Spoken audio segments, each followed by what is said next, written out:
The last topic in the inverse function section is the inverse function property, which states that two functions, f of x and g of x, are inverses if f of g of x is equal to x and g of f of x is equal to x.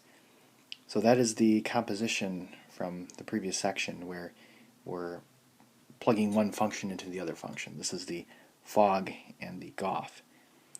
So for fog, you're taking f and you're plugging the g function into the f function. So this would be 3, I'm going to leave a open parentheses, plus 4, and I'm going to plug in the other function, and we'll notice that if we simplify this, the 3's are actually going to go away, and we have x minus 4 plus 4, and then the 4's are going to go away, and we get x. So fog is equal to x, and that's what they're talking about here.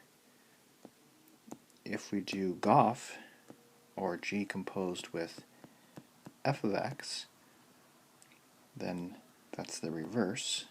I would take my g function and then plug in my f function. So on this one, the 4's cancel out first, and that'll be 3x over 3, and then the 3's cancel out, and it's equal to x. So both cases are equal to x.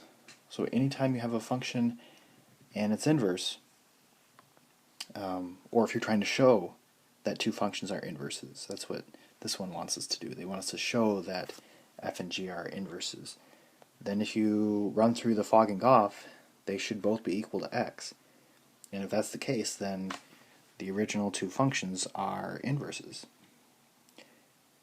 Let's actually do one more. Let's look at 17, which is a very different problem. It doesn't have anything to do with the inverse function property, but it has to do with properties of inverses.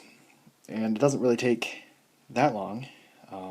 It says consider the one-to-one function f with values f of negative 5 is equal to 2.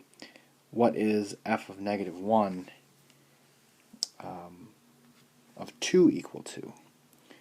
So essentially, because your domain and your range are always flipped when you find the inverse. So you always swap the x and y, or swap the domain and range. So on the first one, you plug in negative 5 and you get 2 out. So here, if you plug in 2, you're going to get negative 5.